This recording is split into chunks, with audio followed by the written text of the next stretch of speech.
This is Max Peterson, interviewer, and I am interviewing Joel Padfield about unemployment. And here we go. Tell me a little bit about your background, Joel. Yeah, I'm actually an adopted person and was born Scott Jablonski. I was adopted by John and Joyce Padfield. I became Joel Padfield 3 days after I was born, so that my only mother and father that I know of have no interest on finding my birth parents. As far as that goes, I've been in sales basically my whole life, ever since school, selling sponsorships to my golfing abilities to selling products. Okay. Where'd you go to college? Well, I started out at University of Evansville. I went there for a year, and I was promised that they were going to remain a Division I school in golf. They My freshman year, I learned that I could compete in Division I and decided to transfer. And I transferred to Ball State and played my other 2 years eligibility there and graduated from Ball State and turned professional in 1987. Graduated with a marketing degree. Uh, Pretty much it there. So after you got done at Ball State and graduated, you went straight into professional golf. Yes, yeah, I turned professional in 1987 and started up playing a lot of mini tours in Florida. Back in those days, there was one major one. It was the Goosey Tour. There's a lot of different mini tours out there. I was lucky enough to have qualified for a U.S. Open and Western Open. Both of those tournaments were in Chicago. Played in the South African tour. Uh, just tours all over the place. It allowed me to see a lot of the world that a lot of people don't get to see. It allowed me a lot of to meet a lot of people that you wouldn't normally be able to meet. Now I know from what I know about golf and the kind of the mini tours, it's really tough financially, is it not? That it is. You know, most of the well, I wouldn't say most, but I'd say a lot of the professional golfers would come from what I say is a silver spoon, where their parents, foot the bill. I once had that unfortunate circumstances where I had to go out and find sponsorships. I went out there with $15,000 where you really need $50,000, and I made that first initial 15,000 last about 4.5 years, and that tells you a little bit about how I used to be able to play. Because there's a lot of guys that would have dried up in 3 months. And, you get paid based on performance. And, that and tennis are about the only two sports where you get paid based on performance purely, week by week. Now, did you being paid on performance? Is that why you enjoy sales and have been in sales so long because you do get paid on commission?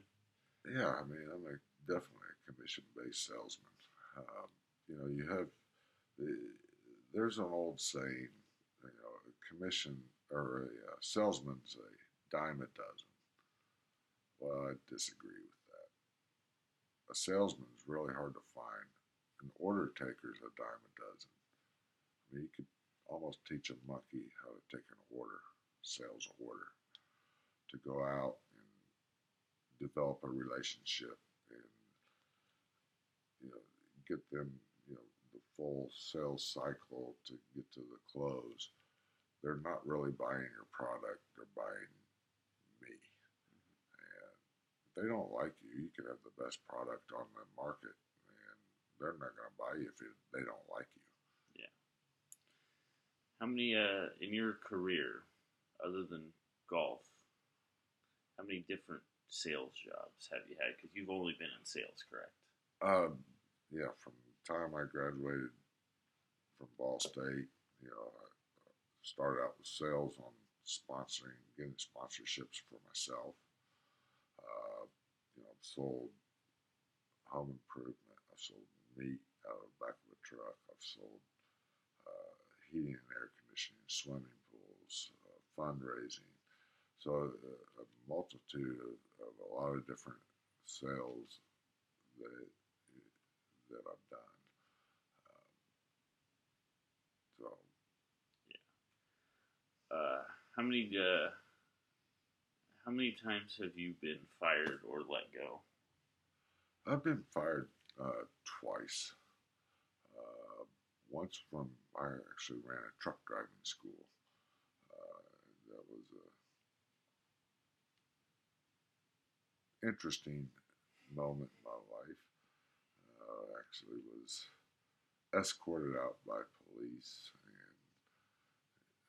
and actually had to sue that company to get. They owed me $15,000, and I had to sue them. We ended up settling. And the other time that it actually hit the paper, and I had 10 job offers the next day. That's pretty good. In our initial interview, you talked about how you were unemployed for a little. I was unemployed for a little bit. It allowed me to get a lot of yard projects done on the outside of our house with Christy, my wife, and her help. We kind of got our landscaping done. And then once I got that kind of completed, I had job offers out there, but I was devastated from the firing that I kind of probably took advantage of the system that's out there, and prolonged that longer than it needed to be. And I found myself playing solitaire on the computer, and that's when I knew I had to go back to work. Yeah. Now you're a sales manager, which means you run the sales department, and you do probably you do a lot of the hiring of the salespeople and that stuff. With the economy being the way it is, and people not having jobs, how tough is that in interviews? Do you take that into effect, or do how do you look at that as a person who hires people? Do you look at people who need the job? Do you look at people who are good at it? A little bit of mixture. What do you look for? Because of the unemployment in this country. Well, I would look for definitely the personality, because when it comes to sales, if we go back to what I said earlier, a salesman's really hard to find. Order taker is a dime a dozen. I mean, to truly find a good sales person, you have to be able to get along with everybody, and I mean everybody, because there's difficult times. You got difficult people out there. You have to have open ears. When you're talking about a good salesperson, you're going to ask questions. You're not going to. You let the other person talk themselves into sales, and that's what I would look for. Is I'm going to ask questions and see how they answer. And if they're short, then I'm probably not going to look to hire them. They can, if they're, a lot depends on the answers to the questions. Yeah. Now, you being in that spot at one time in your life, do you have a little sympathy for people that are kind of down on their luck and unemployed? When they come in to interview.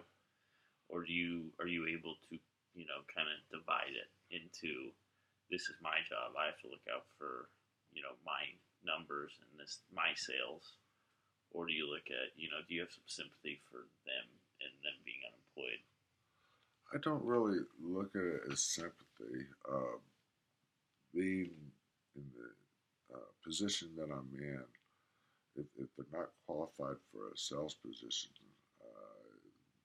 we have a lot of different areas that we need help in, and I might be able to direct them to a position that, granted, being a seasonal position, they would be able to succeed in. Yeah. So you do, if you think someone would be good in another job, a department in your company, you would offer their services to somebody else and say, hey, this might be a person. Yes, They're absolutely. unemployed right now. They might be good at what you're looking for. Absolutely. I mean, if I feel like they're coming in, and I could see where they could be a help in, in our concession department, or our running department, running food. We have a multitude of different tasks that need to be done throughout the season, and if I feel like that person would have an opportunity to do that, other than sales, I feel like a person might be an order taker. I'm not looking for order takers. I'm looking for salespeople that I can help that person out and directing him into another position within our organization. Yeah.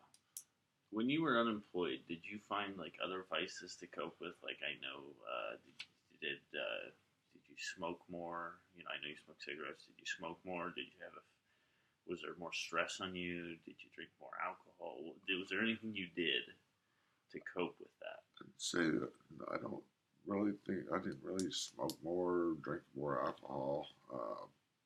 I'd say what I did was a lot of landscaping. Our yard was, this was 3 years after I met my lovely wife Christy, and her yard was in shambles, and we worked pretty hard on getting the landscaping right, and I know it definitely raised the value of our house. So so you found something to keep you busy. I stayed busy until I found myself playing solitaire on the computer. And then I was time to go back to work. Now unemployment is a big issue in this country right now with all of it done, and you're 51 years old. Do you feel as if you get older, it'll be harder to get a job in sales because of the younger people coming out of college with, what's your feeling on that? As far as the sales position, Yeah. no, I don't think that's going to be an issue. I can sell anything to anybody.